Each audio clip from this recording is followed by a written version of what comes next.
Il est 8h04, nos invités sont sur place. Monsieur Slimi est bien installé. Fethi Alaouni aussi, c'est le moment de faire entrer l'invité. Radio 2M. Faites entrer l'invité. Avec Fethi Alaouni. Il fait froid sur l'ensemble du royaume, une vague de froid que l'on peut ressentir du nord au sud, des températures jusqu'à moins 11 degrés, des rues blanches et même dans la capitale du royaume, du jamais vu ou presque.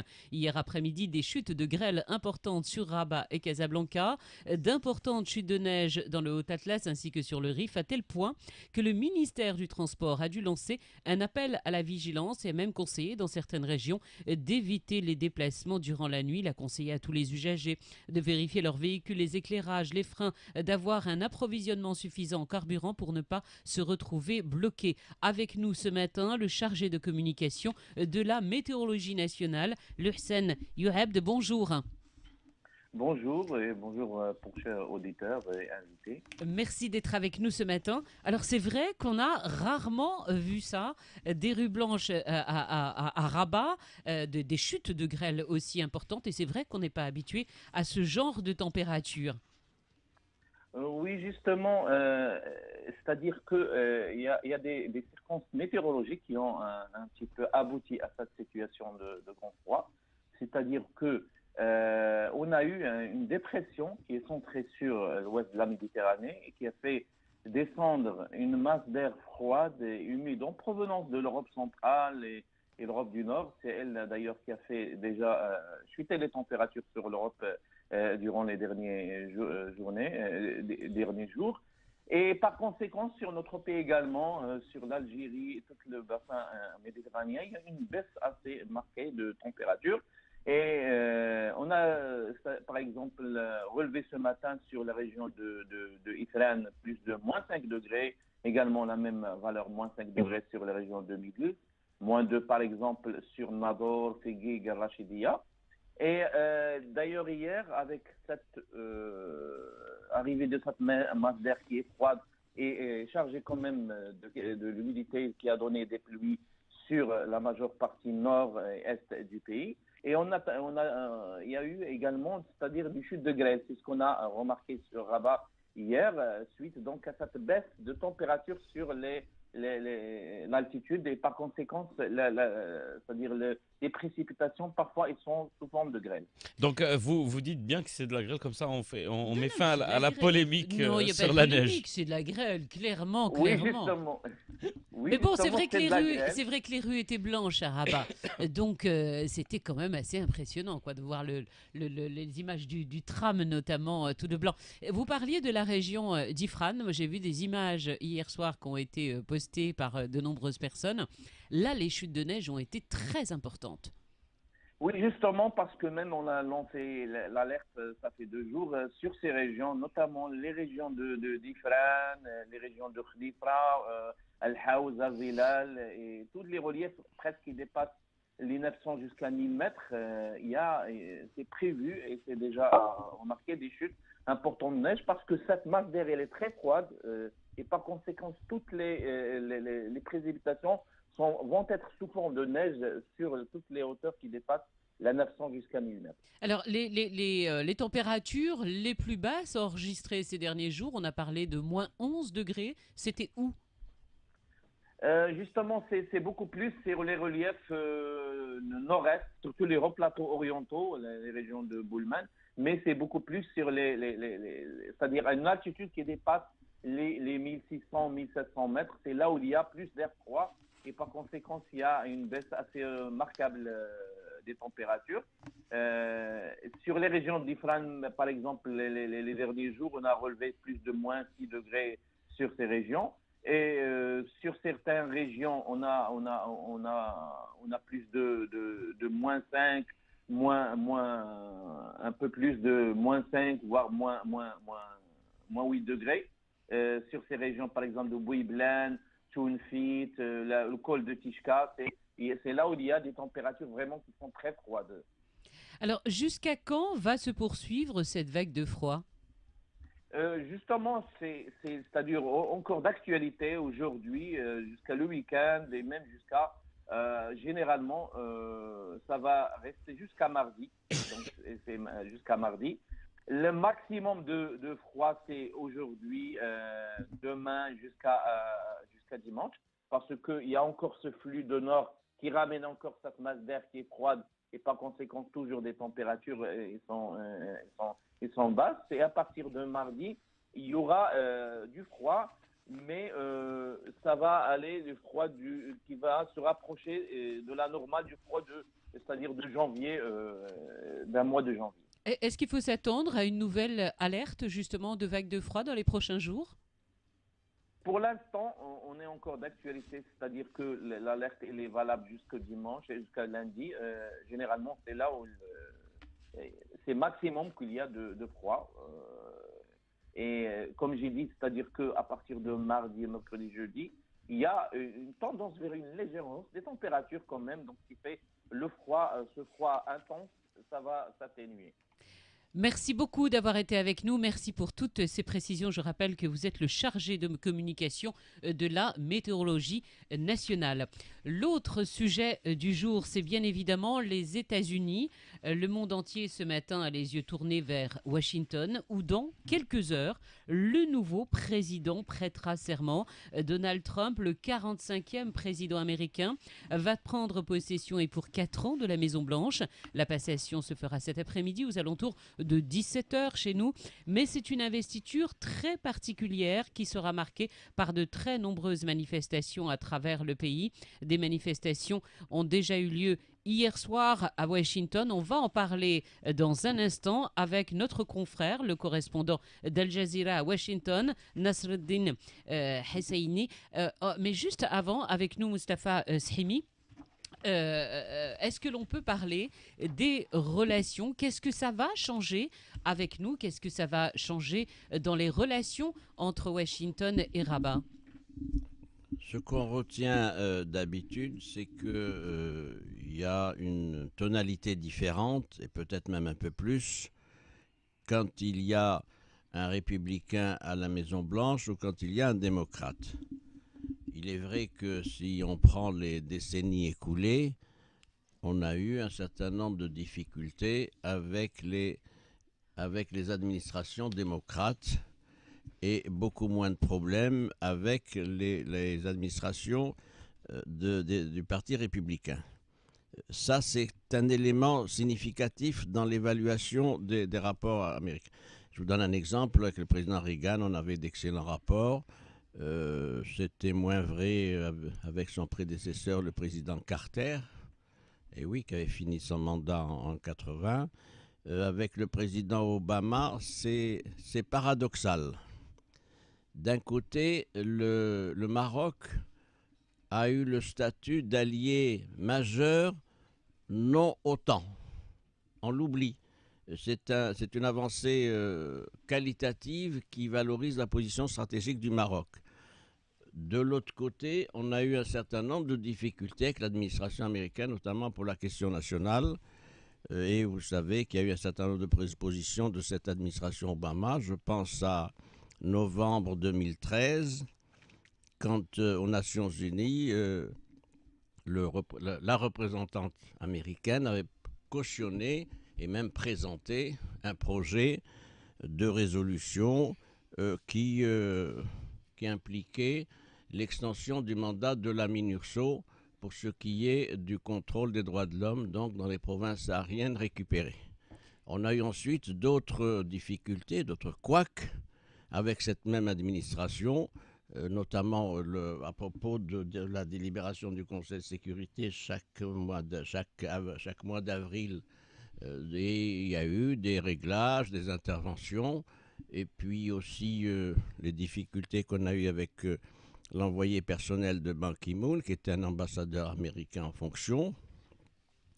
Enfin, il y a eu des convocations de l'ambassadeur américain par le ministre des Affaires étrangères et même avec le ministre de l'Intérieur à propos de rapport du département d'État sur la situation, le rapport annuel du département d'État sur la situation des droits de l'homme. Donc, globalement, je retiens cela. On peut penser que l'hypothèse dominante, c'est qu'on aura de bons rapports avec cette administration-là. Voilà, justement, on se souvient que le 21 décembre dernier, le souverain avait eu un entretien téléphonique avec Donald Trump. Ils avaient convenu d'œuvrer pour le renforcement des liens stratégiques forts, profonds, qui unissent les deux pays. On va juste marquer une petite pause publicitaire et on revient pour discuter du sujet du jour. Un club de la presse un peu particulier, vous vous en doutez, investiture de Trump, et c'est très compliqué d'avoir des confrères depuis Washington. Décalage horaire oblige. Alors, hier soir, très très tard, ou alors plutôt très très tôt ce matin, j'ai eu notre confrère, le correspondant d'Al Jazeera à Washington, Nasreddine Husseini, qui a accepté de faire une petite interview avec nous. Et je vous propose de l'écouter ce qu'il répond à ma première question, savoir un petit peu ce qui se passait hier soir ou il y a quelques heures à Washington, puisqu'il y avait déjà de très nombreuses manifestations. Je vous propose de l'écouter. Aux États-Unis maintenant, il semble bien que c'est une révolution politique qui est en train de s'annoncer. Pour aujourd'hui, aux États-Unis, à Washington spécialement, c'est une journée plus ou moins normale. Bien sûr, il y a beaucoup de routes qui ont été fermées. La vie a changé pratiquement, la vie quotidienne dans la capitale, c'est normal. Mais on voit bien une présence policière énorme, un dispositif de sécurité un peu jamais vu. C'est vrai qu'il y a des milliers devant Trump maintenant, mais il y a des millions encore d'autres Américains qui refusent même de reconnaître que cette personnalité est devenu président des États-Unis. Quelles sont les analyses qui sont faites un petit peu, puisque l'information tourne en boucle sur toutes les télévisions américaines, quelles sont les analyses que l'on peut entendre sur les télévisions américaines? Est-ce que beaucoup reviennent par exemple sur les déclarations choc de Donald Trump?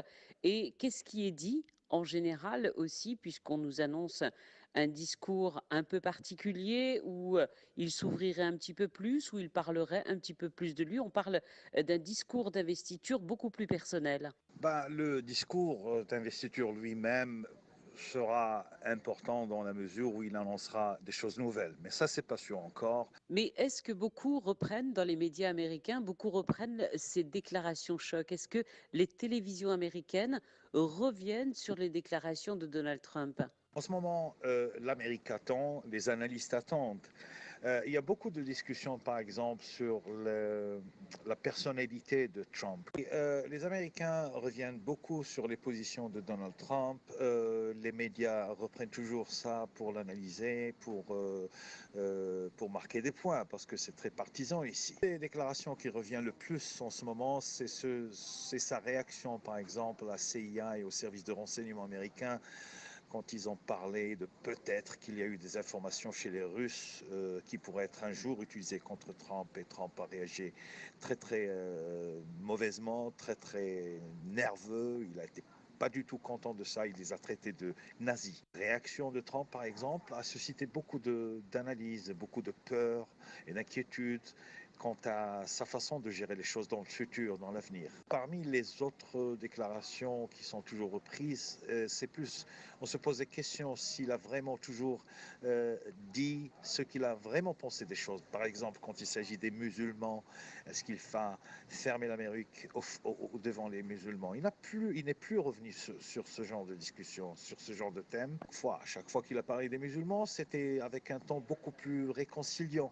Et donc l'Amérique se demande encore si cet homme a vraiment dit ce qu'il pensait des musulmans, par exemple. On parle, par exemple, de ses promesses de complètement attaquer le système sanitaire que Obama avait instauré pour les pauvres. Quelques 30 millions de pauvres américains bénéficient de ce programme. Trump a toujours dit qu'il voulait annuler ce programme. Non. On voit bien à travers les analyses locales que Trump peut-être ne suivra pas ce qu'il avait annoncé. Peut-être qu'il va faire des changements. En ce moment, aux États-Unis, les analystes ne vont pas tellement vers le détail de ces déclarations anciennes. En ce moment, au moment de l'investiture, on regarde la personnalité. Ils essaient d'analyser un peu les penchants de cette personnalité et ce qu'il va faire et quel genre de difficultés il va avoir. D'abord, face aux Américains qui le détestent. Un peu plus de 50% n'ont pas voté pour lui. Ensuite, pour l'État américain, la bureaucratie américaine qui n'a pas du tout été prête, semble-t-il, à ce genre de personnalité. Bien sûr, comment il va gérer les affaires étrangères américaines, la Russie, la Chine, le Moyen-Orient, la Syrie. Tout ça, en ce moment, on est dans un moment de questions posées sans réponse. Et je crois que c'était l'effet voulu par Trump lui-même. Il a toujours voulu être un peu sombre, un peu contradictoire.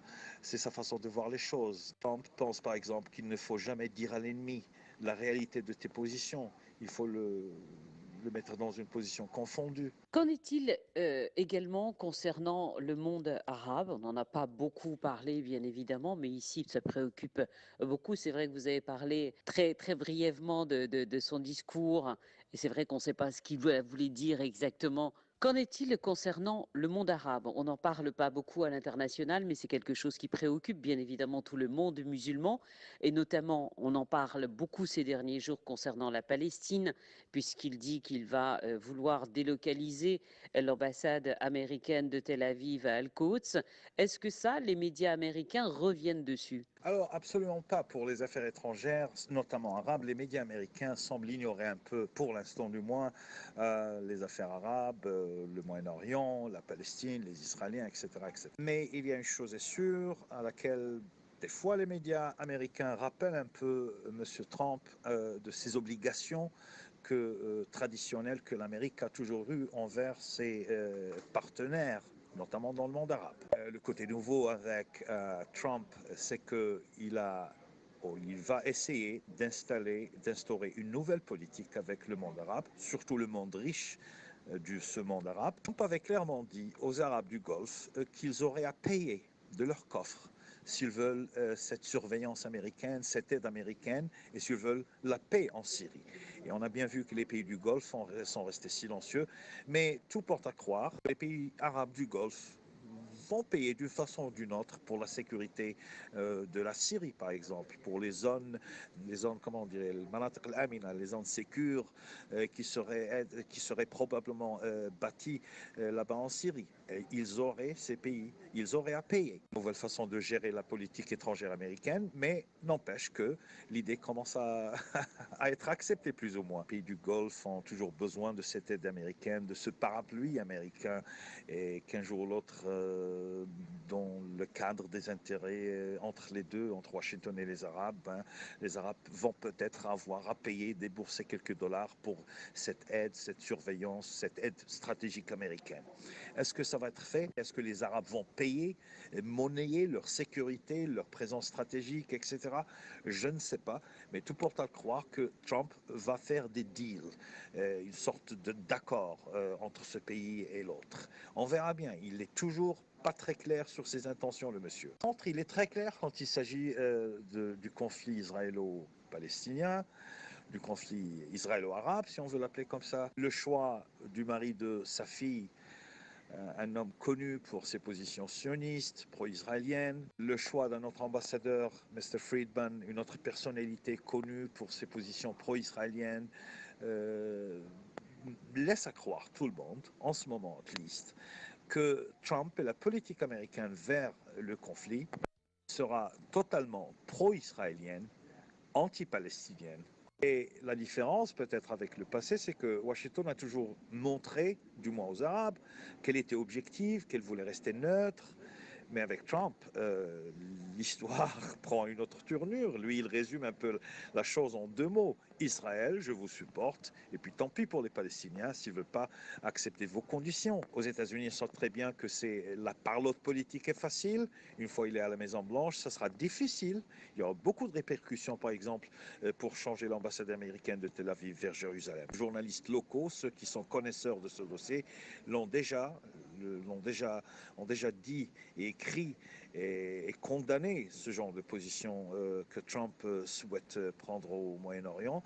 Et c'est à lui finalement, il sera le maître à la Maison-Blanche et il a légalement le droit et le pouvoir même de choisir la politique qu'il voudra. Mais tout le monde, parmi les Américains, lui rappelle un peu les dangers d'un tel geste, de ce changement d'ambassade. Et tout le monde lui rappelle que parce qu'il y a tellement de dangers, de répercussions néfastes sur le monde arabe, il ne faut peut-être pas changer cette politique, qu'il faut rester neutre, qu'il ne faut pas changer l'ambassade américaine vers Jérusalem parce que les résultats néfastes sont pratiquement incontrôlables. Et connaissant Trump, connaissant son style de gouvernement, du moins ce qu'on a vu encore. Est-ce qu'il va écouter ce genre d'experts américains qui lui annoncent matin et soir qu'il ne faut pas jouer avec le feu au Moyen-Orient? Est-ce qu'il va écouter ou il va défier tout le monde et prendre position? Pas de neutralité. L'Amérique, comme il le dit toujours, a toujours été derrière les Israéliens. Et l'Amérique va toujours supporter les Israéliens, même s'ils commettent des erreurs. Une dernière question, s'il vous plaît, Nasserdine. Comment va se passer l'investiture? À quelle heure? Dans quelles conditions? Est-ce que vous pouvez nous raconter un petit peu ce que l'on va vivre cette journée de vendredi, ce que vont vivre les Américains? Les Américains se préparent pour un événement majeur. Là, si on croit Trump, ça va être un instant magique. Tout va être heureux. On va rebâtir à partir de cet instant l'Amérique, etc., etc. Et il y a une autre Amérique. Et je ne peux pas vous mentir là, parce que autant on voit la splendeur des images, des préparations, et la force même de Trump comme personnalité politique, autant de dégoût, on voit autant de haine, pratiquement autant de millions d'Américains, vous allez voir, qui refusent que Trump ou la personnalité de Trump les représente. Alors là, il y a à peu près 1 à 2 millions de visiteurs, au moins 250 000, le quart de million d'Américains qui vont manifester durant l'investiture. Les femmes nous promettent le samedi, le jour d'après, une grandiose, d'après ce qu'elles nous disent, manifestation féminine le jour qui suit. Ça ne donne pas du tout l'impression que l'Amérique va être stable sous le patronage. On a l'impression que l'Amérique va basculer tout doucement vers un grand débat, un débat plutôt historique, le genre de personnalité qui doit représenter les valeurs américaines en étant à la Maison-Blanche, de cette personnalité de Trump et jusqu'à quel point elle va représenter les valeurs américaines. Les schistes américains, les libéraux, les femmes, les minorités ont peur en ce moment aux États-Unis, il faut le dire, peur de perdre leur liberté, que ce soit un changement vers une sorte de début de dictature un peu à l'américaine avec Trump et les hommes. L'Amérique maintenant est profondément divisée, mais vraiment profondément divisée. Même du temps de la guerre du Golfe, les Américains étaient contre l'un, contre l'autre, mais la division maintenant est intense, profonde, elle touche même les valeurs, même devant ou derrière les images, des concerts, des discours. Il y a beaucoup d'inquiétudes, beaucoup de peur de l'avenir sous danger les minorités de l'Amérique latine, les musulmans, les arabes, les indiens, les pakistanais, tous les gens de couleur se posent des questions maintenant. Puis vous avez une bonne partie d'Américains blancs qui adorent Trump, qui adorent ce discours et sont prêts à aller jusqu'au bout avec lui. Le vrai débat va commencer après la cérémonie d'investiture, le lendemain, le jour d'après, quand il rentre à la Maison-Blanche. L'opinion américaine le jugera d'abord sur le nombre d'emplois qu'il va promouvoir, sur l'économie, sur sa performance économique. Le monde devra attendre, le reste du monde, je veux dire les Européens, les partenaires arabes, parce qu'il aura besoin, selon les analyses, d'un temps d'apprentissage, d'une petite courant des dossiers, les grands dossiers, notamment le Moyen-Orient. Merci beaucoup, Nasserdine, d'avoir été avec nous depuis Washington. Il me reste à vous souhaiter une bonne show, une bonne nuit, en tout cas, puisque je sais que la journée va être très, très longue pour bon nombre de journalistes. D'ailleurs, s'il vous plaît, est-ce que vous avez un chiffre? On nous dit qu'il y aura un nombre invraisemblable de journalistes qui vont couvrir cette investiture. Pour les médias, les journalistes, c'est vraiment un phénomène de main. On sait qu'on assiste à un moment historique aux États-Unis. Il y a des milliers de journalistes. Je ne sais pas les chiffres exactement. Il y a une centaine au moins de journalistes basés à Washington normalement, plus des milliers qui arrivent d'un peu partout dans le monde. Et on sait bien aussi du point de vue journaliste aussi à Washington que la relation presse, médias, télé, presse écrite avec la Maison-Blanche de Trump va être très, très, très difficile. Mais les médias seront là, on va faire notre job bien sûr, notre travail, sachant bien sûr que la mission médiatique sous Trump va être difficile pour tout le monde, les Américains et les étrangers. 8h36, on reprend le sujet du jour avec Fethi Alaouni et Monsieur Slimi. Bonjour Mustafa Driss, Srimi. ça va Voilà. Driss Driss, ça va? Il vous a rebaptisé pour Je vous ai Oui, rebaptisé ça pour vous va l'occasion. pas mal en fait, Merci, Driss. c'est gentil. Mustafa Srimi, Nasreddin, depuis Washington, nous a raconté, et vous l'avez entendu, l'inquiétude qui prévaut sur place, les nombreuses manifestations prévues aujourd'hui, mais les plus inquiètes, ce sont les communautés étrangères. Mais finalement, est-ce qu'il ne va pas, une fois au pouvoir, calmer un petit peu les effets d'annonce? Parce qu'il y a eu la campagne que nous avons tous suivie, il y a eu les dernières déclarations qui ont visé l'Europe.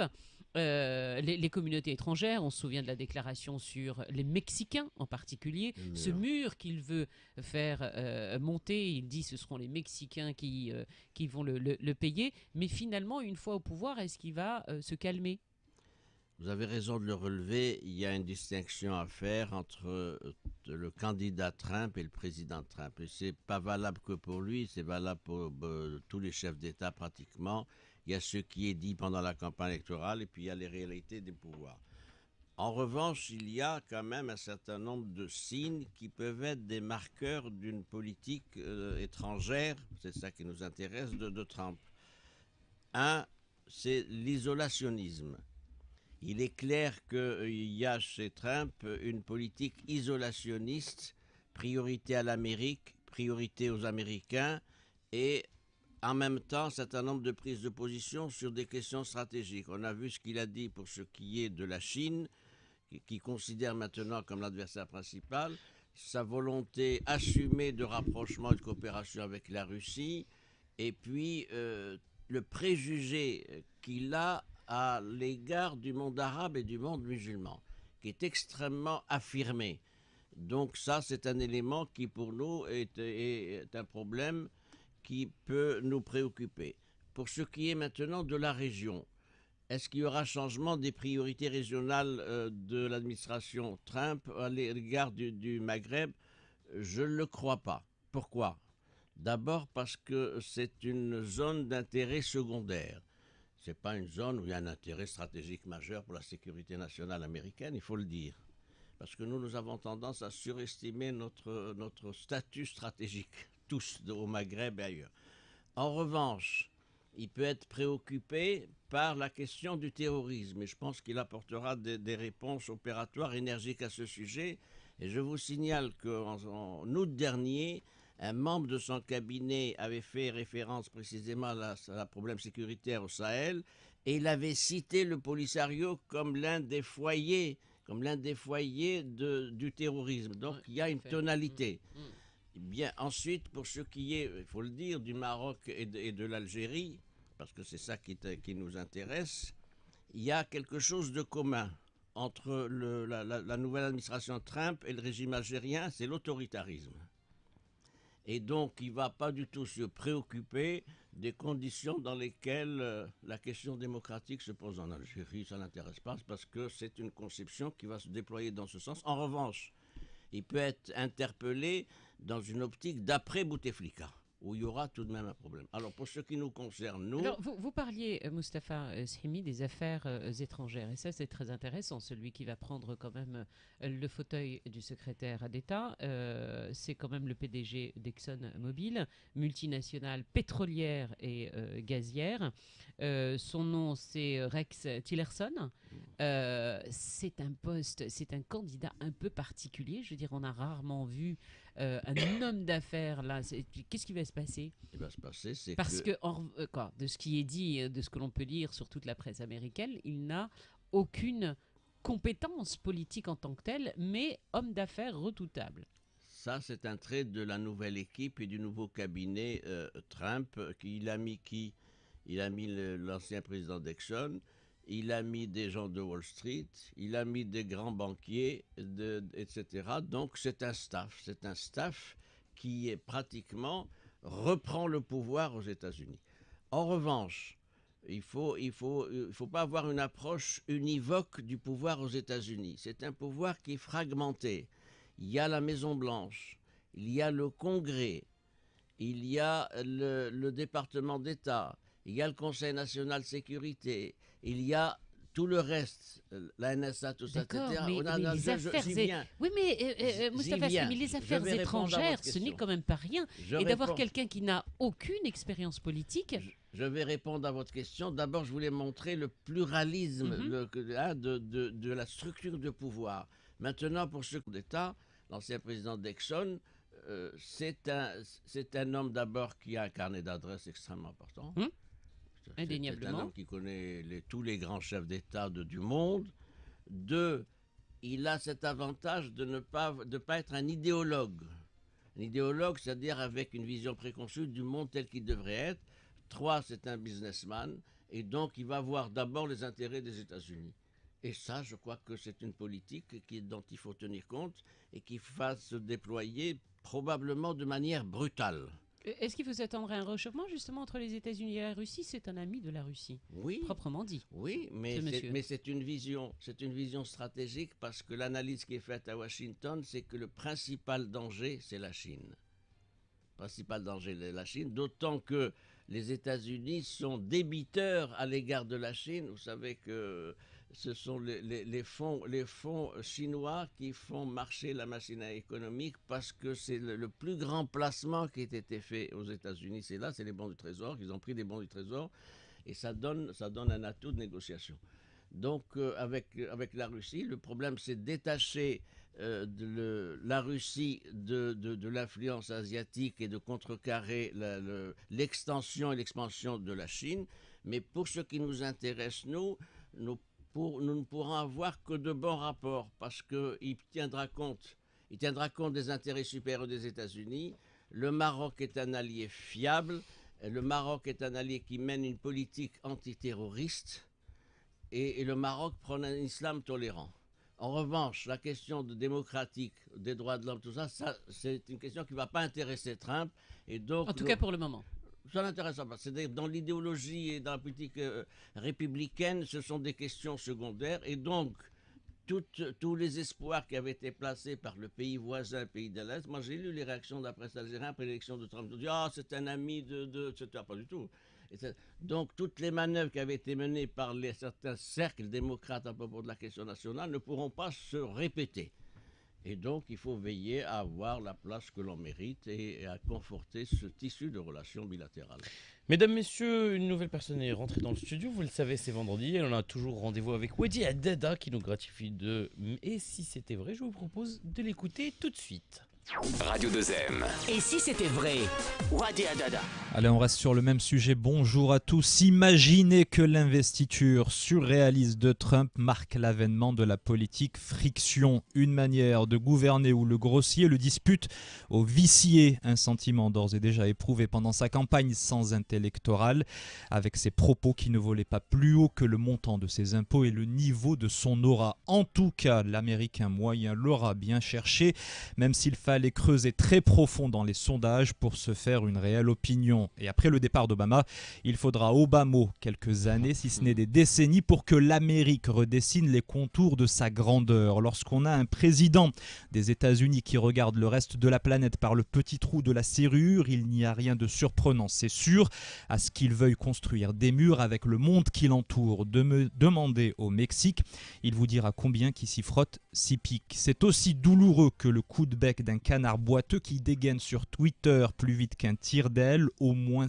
140 signes à la seconde. De quoi vous donner la sensation d'avoir pris une douche froide, déversée du haut de sa Golden Tower à New York en plein mois de janvier. Alors pour sécher tout ce beau monde, Trump a décidé de dégeler l'atmosphère glaciale de la guerre froide. Une manière de faire table rase Poutine du passé pour écrire une nouvelle idylle avec Vladimir, l'émir de Leningrad, qui n'a pas son égal lorsqu'il s'agit de faire des calculs. Il paraît même qu'il serait adepte des vidéos tournées de 5 à 7 en Super 8 à l'insu de leur plein regret des principaux concernés. De là à dire que Moscou a l'œil sur tout, il y a un pas que je n'oserais sauter au risque de me retrouver à la une des journaux télévisés. Pas de quoi empêcher pour autant Trump de célébrer sa victoire aujourd'hui à coups de millions de dollars.